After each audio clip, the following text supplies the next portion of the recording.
Welcome to the Hollis Chapman Show, where we celebrate the power of words and the beauty of storytelling. Join us on this journey as we delve into the minds of successful authors and small business owners who have mastered the art of crafting captivating narratives that inspire, educate, and entertain. Prepare to be inspired as we explore the boundless possibilities that come from sharing stories and experiences that shape our lives and ignite our passions. Through heartfelt conversations and insightful discussions, we uncover the wisdom and creativity that fuel these incredible individuals in their pursuit of greatness. So grab a cup of coffee, settle in, and let the magic of storytelling transport you to new worlds and perspectives. Get ready to be inspired, informed, and uplifted as we embark on this storytelling journey together. Stay tuned for an episode filled with wisdom, inspiration, and the power of words. Welcome to the Hollis Chapman Show. Sure. Our special guest today is an organizational advisor with more than 25 years of experience working with executives. That's outstanding. Human systems that drive performances inside complex organizations. So his whole thing is going to big executives and talking to them and say, hey, let me see what you got going on. Let's see if we can fix what the problem is. And I think now a lot of people, young people are quitting, a lot of people are doing different things. So you probably have a lot of ammunition. You probably keep you real busy. But without further ado, though, let's welcome to the show our special guest, Kirsten Baller. Welcome, sir. Thanks, Hollis. I'm happy to be here. Thank you very, very much. Hey, tell us a bit more about yourself and your new work. Sure. I started in a very technical profession. I'm trained as a professional engineer. And I realized pretty early in my career that I had a big gap on the human behavior side. So like a good engineer, though, I stumbled along for about a decade, taking best practice after best practice, advancing my education, getting more certifications, and none of it really made a difference until I stumbled into social psychology. And, that early in my career, I knew there had to be a better way to do project work at that time, which was where I started my career. And that's what led me into social psychology, neuroscience, and organizational behavior. And then I realized the same things that apply in project world apply in leadership and organizations as a whole. So that's my work now, is helping teams get better, helping leaders up their game so that they can lead their teams and organizations more effectively. When you first started, you got your wow moment, you knew you need some things need to be changed. What was it like going to your first big time executive and to start talking to him about leadership? Kind of bring us back to that, because I know you're skilled now. I know you got a lot of passion and a lot of things behind it. That first time, you must have okay, let me get this right now before this guy kicks out the door, because they got big egos. Those executives got the big egos when they sit. So how was that first time, and how did you get over that hump to start doing what you're doing and be successful now? Sure. Well, I mean, as successful as any executive is, they're still humans and they still have their own insecurities. Yeah. So you have to be able to position the opportunities that you see to them in a way that will help them either personally or help the organizations that they're leading. And if you focus on what are the true underlying root causes of where some of the symptoms are that they're seeing, you can generally build a strong case and get them on board. Now, I think of one situation, for example, early in my career, I had worked for a big multinational consultancy for about 10 years. And then when I forged out on my own at 32, I had one of those moments sitting with a high-powered executive, very politically connected and very, very knowledgeable, right? So, I mean, your question brought back the memories of my own insecurities and wondering, what the heck am I doing in this boardroom with this person? So that said, I just went back to my to what I knew best and engaged in a discussion about solving problems and not passing blame. And I realized in that situation, which carries forward to other people I've worked with, again, they're human beings, and they will give you space to make a mistake, or maybe not give optimal advice. They'll work with you. The good ones will anyways. Yeah. So you just have to lean into, they've hired you for your knowledge and your expertise. Don't try to tell them what they want to hear. Tell them what you think. They've hired you for your own unique perspective on things. So that's what you got to bring. Well, that's great tips. Those are wonderful tips there. And the reason why I asked that because a lot of people I talk to, they're newbies, and then when they got some great stuff they want to present, they get nervous, and then they get to the point where they procrastinate a lot, and then they sit there and say, I'm not good enough. Well, you sit there and you were wonderful at explaining, hey, you got to get in the door, you got to get your foot in there, you got to get yourself, tell them what they need to hear, not what they want to hear. And that's Right. wonderful, wonderful advice. Okay. Right. It's an esteem issue if you're sitting in that moment scared of being exposed as an Yeah. imposter, Yeah. you have to work on your esteem and your confidence. And you do that by getting in the boardroom time and Yeah. time again and building it in real time. Yeah. You can't think that one through. You have to do it. Perfect. And unfortunately, again, I love the internet. I'm sure you do too for research and stuff like that. But a lot of these people, they kind of fake it to the make it to the point where it's like, this doesn't even make any sense. Oh, you got to do this and you got to do this and you can become very successful.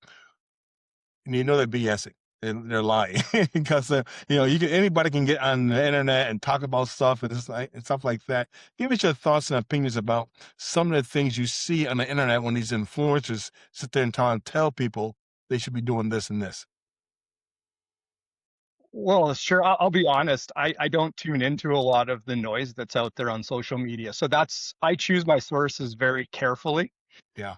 I filter them before I allow them to influence me too much. I try to get a wide perspective, but my co-author Ellen Weiss was very influential on me when it comes to this.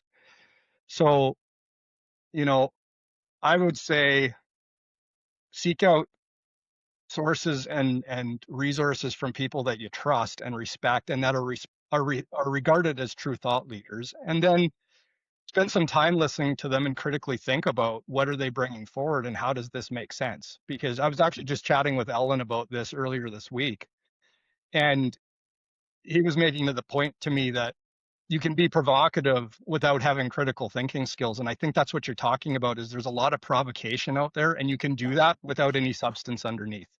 So I look for both. Beautiful. One thing I like about when I was reading your bio and stuff, leadership is less about control and more about creating shared ownership. I love that line. I love that. It makes a lot of sense. Kind of dig a little deeper into that line that I just mentioned. Sure, that's at the heart of what I do. And Yeah. and leadership systems are very antiquated. They're decades old, and a lot of it's come from industrialization where you think of Colt manufacturing, handguns using interchangeable parts, and Henry Ford building the assembly line 100 years later. That's infiltrated our organizations, and we look at our work through that. So if you believe that you can't trust your team, you have to watch their moves, you need to, tell them what to do. That's an old model. It doesn't work in today's environment because it bottlenecks your organization, Right. both in terms of capacity and the quality of thought. It's constrained then to the magical leaders that are anointed leaders at the top of the organization. So what we have to do instead is build a space where people are able to contribute and leaders back off and don't see themselves as the experts with all of the right answers. And you can just look at what Satya Nadella did with Microsoft. When he took the helm, it was a know-it-all organization, right? Your value as a leader was having the right answers, and that's very common, Mhm. especially in technical professions. But he deliberately made a transformation of the belief system of the organization to leaders are there to coach, not to answer questions in direct traffic. And the results speak for themselves. And what that does is it builds a learning organization. So, Mhm. what it looks like when I work with my team or I work with leaders with their teams, rather than a leader being the first to jump in with the answer, even though you know what the answer is, you've been there, you've done that. You have to create the space for people to be willing to contribute, share their ideas. And honestly, most of the time the team is already there and knows Yeah. what you know. Yeah. And some of the time they actually often they see things I don't see or the leader can't see. So by doing that, you're helping them to build their critical thinking skills that you already have. You're building intrinsic motivation because you're giving them a purpose to why they're at work, which is honestly why you've hired them. You've hired Yeah. them for their critical thinking and their unique view on their work. Like, why would we bypass that and turn it into a robotic type of a role where they're on an assembly line building part of a widget, which in the workplace looks like going away and writing a report or, sending an email to somebody. I see that all the time where leaders reduce their team's work to the most trivial, rudimentary steps. How does a leader learn to let that go? How do they know, okay, I'm going to leave on Monday, I want to take a vacation and let my team do this? How do you know when you're ready? Or you should know right away when you hire the person in the first place. Because I said, I was just reading a book yesterday about that leadership, and a person becomes who's not that confident as you are and say, I got to answer the question. I gotta handle this problem, stuff like that. Even if I'm on vacation, they'll call me. How do you know it's time to let that go? And it's like, hey, I'm on vacation. Don't call me. Do the job that I hired you for. I mean, how do you know when it's time to make the change? And I find that change comes out of the darkest moments. So this was certainly my journey. I mean, of all the engineering professions, I'm trained as an industrial systems engineer, which is to look at the world in the most mechanistic way you could. Yeah. So I had to face this in my 30s when I realized that it was a stroke of insight and a coach helped me see it. I actually didn't see it on my own. It was a coach that helped me see, Kirsten, your intentions are good. You're trying to help your team grow. But by stepping in and doing things when they're uncomfortable, you're actually stunting their growth and their learning. Perfect. And she helped me reframe how I could then, what could I do about it? Because the moment of insight isn't helpful if you don't do something about it. So what I was able to do was shift my approach from telling to asking, and also maintaining a boundary of ownership. So just a very simple example, when I built my first consultancy, one of my employees came into my office and was just showing some subtle emotional discomfort with the idea of chairing a meeting. For her, that was quite scary and uncomfortable. And by then my coach had worked with me, and I was able to, rather than saying no problem, I'll chair the meeting, and you can see how I do it, and then obviously you'll be ready to do it.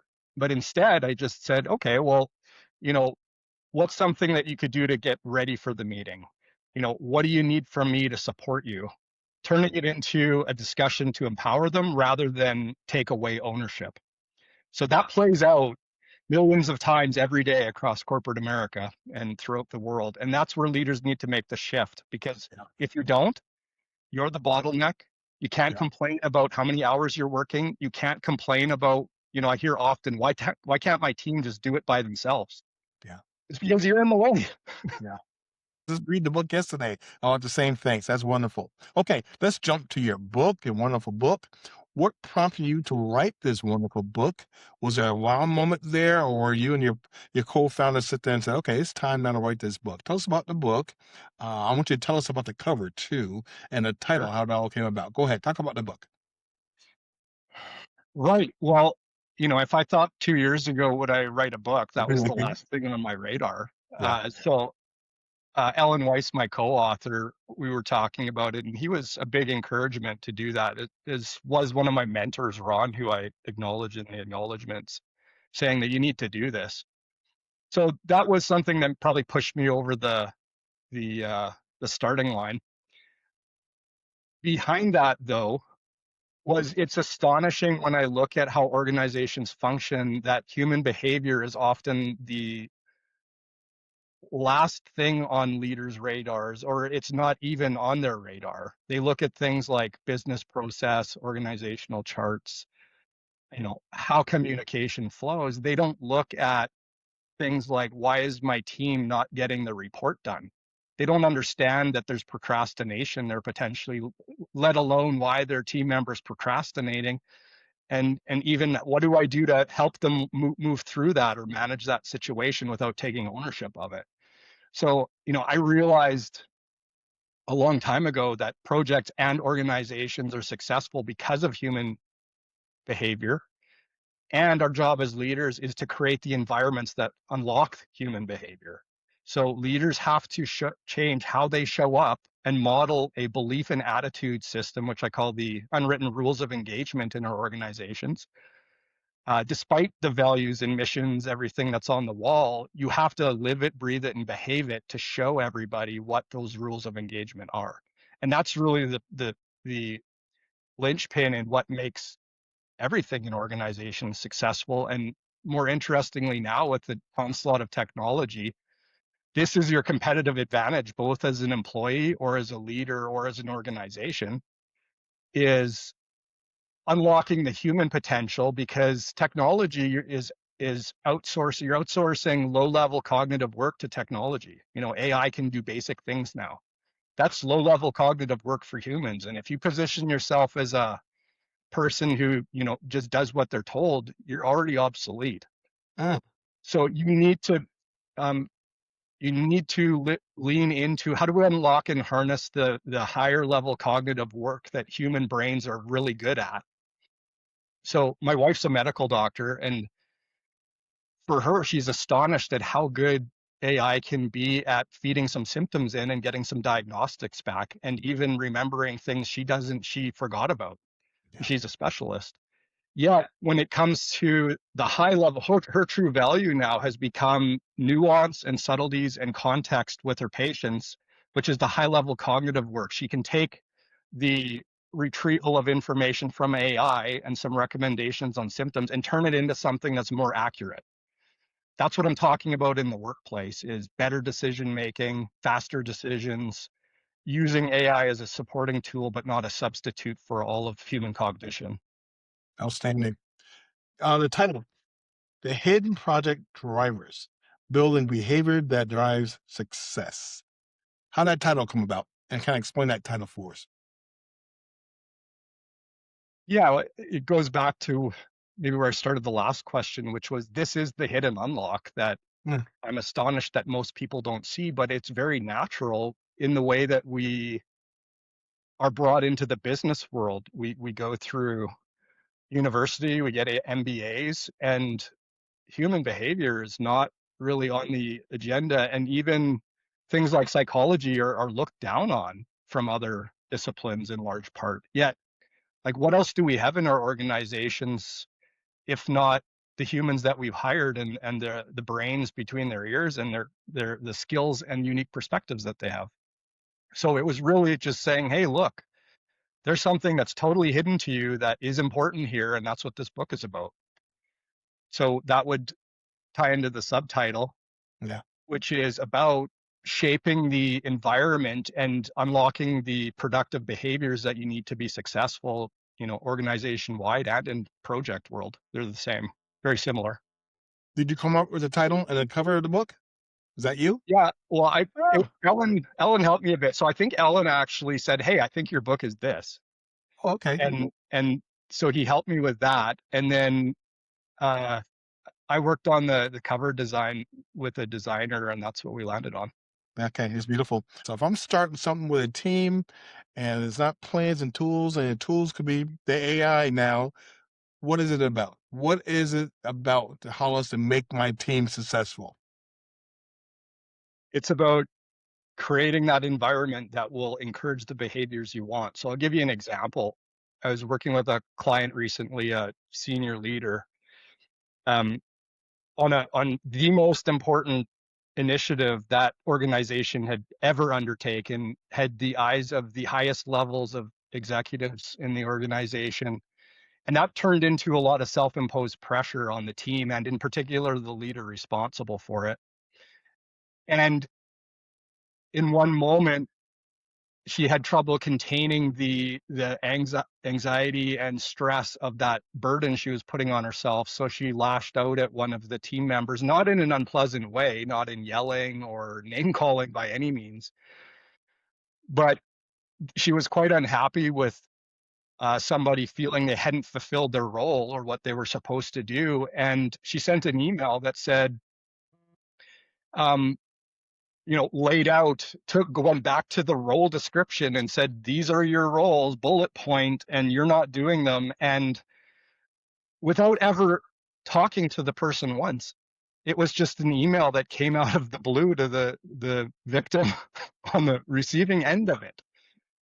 And on top of it, in the email, justifying why it was sent, saying, putting things down in email helps me to organize my thoughts, with no empathy for what it Wow. would be like to receive that email on the other Yeah. side, with no courtesy of a discussion prior. Yeah. So that's just one very simple example of what plays out every day, where you're establishing the unwritten rules of what it's like to be on that team. And those things aggregate up to what I call organizational friction. And we certainly want friction. We don't want zero friction, but we don't want too much friction where it starts to be disruptive to the team environment. And those things like that, what do they communicate? They say, you're guilty until proven innocent. And what was quite interesting in this situation is the employee actually had been doing everything without the leader knowing, and going above and beyond and doing things Wow. beyond their role. Wow. So it was actually quite an embarrassing moment, I imagine, for the leader, having shot that missile out, finding out it was actually the opposite truth and not taking accountability for it. Like, so what are you communicating? Guilty Wow. before proven innocent? Yeah. You don't, you're going to at any time get an unsolicited email creating a highly uncertain and unstable environment. You are going to be judged against, the letter of the law before you have a discussion. Like, I could just keep going. Yeah. Right. So that's what you were there to create. You have to, if you aren't able to regulate your emotions, you're not fit to be a leader. That's part of the fiduciary responsibility, I call it, that you bring to the table. And you can't blame everybody else for that. You have to own that, or you're not fit to lead, especially in a senior position. Wow. So in that kind of environment, you have to take the moment, skip a step, and just say, hey, I'm going to give the person the benefit of the doubt here, and I'm going to have a call with them. I'll get together, have a chat with them, ask some questions to calibrate my diagnostic, because I could be wrong here, rather than go on the offensive. Wow. That's powerful stuff. Please tell us where do we go after this show to learn more about you and what you do, and buy your book. Where do we go? Sure. Yeah. Thanks for the question. So best places to find me are on LinkedIn, Kirsten, Kursten, Faller, F as in Fred, ALLER.com. Or you can, so that's my website, and same thing on LinkedIn. So KirstenFaller.com or on LinkedIn. Perfect. Tell us how these guys, these ladies, got so successful, and from the outside, Meta too, their leadership is just outstanding. Is that true, or is this only stuff that we're being shared with? Right. Well, I don't think there's a one size fits all. I think, one, they're inspiring. I mean, if you think of someone like Elon Musk, you can't argue with his ability to build a purposeful experience for his teams and allow them to do something that's intrinsically motivating for them. So that's a big part of it. Yeah. And they'll sign up just to work with him and do what they do, right? Which Yeah. they see themselves as advancing civilization. He must have a way also to create and shape that environment around what the expectations are. I get the sense it's certainly not some superficial organization where we all sing Kumbaya and we avoid conflict and uncomfortable things. I suspect he knows how to create and optimize friction in the organization to unlock innovation. I mean, you can't have highly innovative organizations if you don't know how to manage behavioral friction. Yeah. So Pixar, one of the divisions of Disney, would be a good example of that, right? When Toy Story 2 was in trouble, they formed the Brain Trust, and that's what that's all about, is just candid feedback that, the rules of engagement where the director needs to hear it, but can certainly make their own decisions on where they go with their feedback, with the feedback from their colleagues, and largely credited for the success of recovering that movie and successes of subsequent movies. So, if I named a few, it would be that optimizing friction, not being scared of conflict, creating purpose, and creating the behavioral environment of what it's like to, what's expected of me when I show up here. Perfect. Well said, sir. Oh, what does fear look like on the inside teams? Okay, so you talk about teams, you talk about putting things together. You talk about the one lady who spent the email and wasn't correct.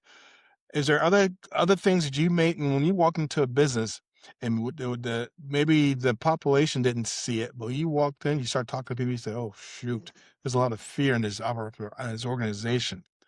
What does that look like? So as a person who's working with a team, you say, Hollis, if you start to see this, there's a problem coming down the road.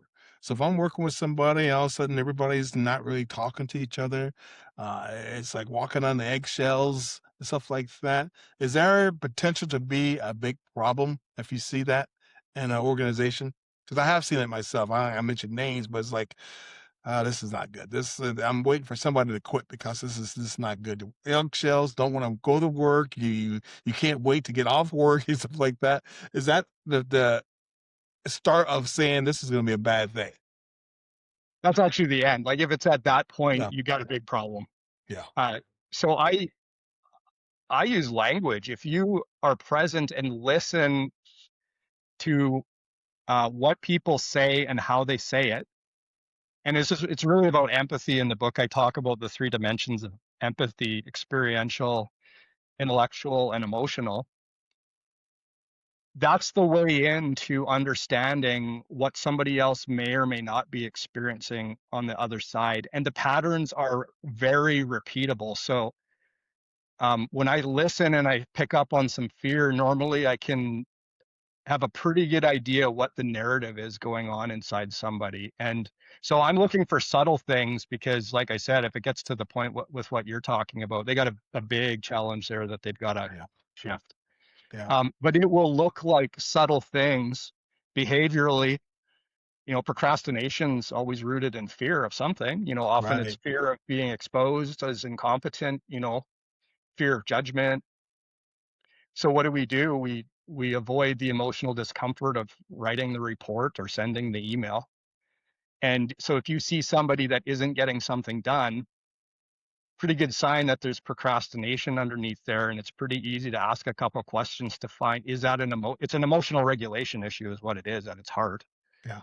And so I would ask some questions to diagnose it, pinpoint it, and then I'd use coaching to either reduce the threat that they're perceiving, potentially of being judged or criticized of the deliverable. I'd increase the reward.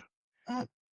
Or if it's an established pattern and it's not changing and you've tried and tried through the best of your coaching abilities, your last resort is to increase the threat. But when you increase the threat, that's like taking a big stick, and as soon as the stick is gone, the behavior will go back to the way it was. Right. So that's why it's always the last resort. So, that's just one example of procrastination. Fear also sounds like, oh, I better check with, John, my boss, because I'm not quite sure what decision I should make there, right? So it's like avoidance of accountability or ownership or making decisions, deferring things upwards is another good sign. Um, and then, of course, the more visible signs of conflict, like you're talking about, those are clear examples that people are scared, Yeah. Yeah. failure to, or unwillingness to contribute in a Yeah. conversation is one. Yeah. Yeah. Yeah. I mean, we could keep talking about many ones, but that's a That's few. outstanding. Yeah. No, that's well said. Again, listeners, this is part of what he does in his book. This is a wonderful book. And this time out there, we need this. We need this, what he has to offer. Get the book because some reason or another, last month we had 95,000 people hired across country. The numbers are way down low. There's a reason why again, I'm really stifled at why young people work and quit so soon, so quick. They don't have any kind of loyalty to anything. So it's really strange that way. But again, that's another story there too. And why aren't we getting and creating better leaders out there for the future? My son's one of them. He says 28. And I'm trying to make sure he understands about the future. He's 28 and he's doing the AI thing secondary. I'm sitting there thinking, dude, this is a big part of what your future is going to be. Why aren't you looking into it more and more and more? But again, that's a whole other show right there. So I hope they need people like yourself to try to highlight what to look for in leadership and how they do things. So thank you for what you do. Yeah, my Uh, pleasure. before we get to the final comment, please tell us again, where do we go after the show to learn more about you and get your book? Where do we go? Sure. So LinkedIn, Kirsten Fowler is the search, and you'll find find me there. I've got a weekly newsletter and daily post. And then you can go to kirstenfaller.com, find out more about the book. You can get links to Amazon and other retailers, and find out a bit too. I've got a second book coming out here later in the years. So looking forward to getting that out. Perfect. Final comments, sir. If you can project leaders one mindset shift that would immediately improve results, what would it be? Make your job easier on yourself. Just start asking questions. Stop Yeah. telling everybody what to do, or stroking your ego by sharing all of your expertise and knowledge. Just ask more questions. Your That's team's got it, and Yeah. you're there to build their critical thinking skills and grow them so that they can take the load of the organization and not you. I mean, That's wonderful. just get a bit lazy and take that pressure off of yourself. One thing I learned from doing the podcast and talking to wonderful people like yourself is become a better listener. Leaders, if they can say some things, but sit back and listen, that's amazing how things will work out with become a better listener, right? Absolutely. Yeah. Absolutely. Our special guest today, Kirsten Faller. Thank you so much. Have a great this weekend. Be safe now. Watch out for those fireworks. Don't lose a finger or two. But have a great weekend, sir. Come on back anytime. You're awesome. Great stuff. We'll talk to you real soon, sir. Thank you. Thanks, Hollis. Appreciate you. All right, guys. What a great show. I'm going to end it with this. Authors and small business owners, turn your book and/or your business into a streaming television brand. You wrote the book, you built the business. Now it's time to be seen on Roku and Amazon Fire Television. The Hollis Chapman Show helps authors and small business owners get featured on a professionally produced TV show, appear on Roku and Amazon Fire Television streaming platforms, build authority and credibility, reach new audiences beyond social media, receive in-house marketing support. This isn't just an interview. This is brand positioning. If you're serious about in 2026, let's put your brand on television. Appy now for a featured television plus podcast spotlight. Book your strategy email today. Thank you very much, sir. Appreciate you. Have a great pleasure. weekend. Thank you, sir. Yeah, he as well.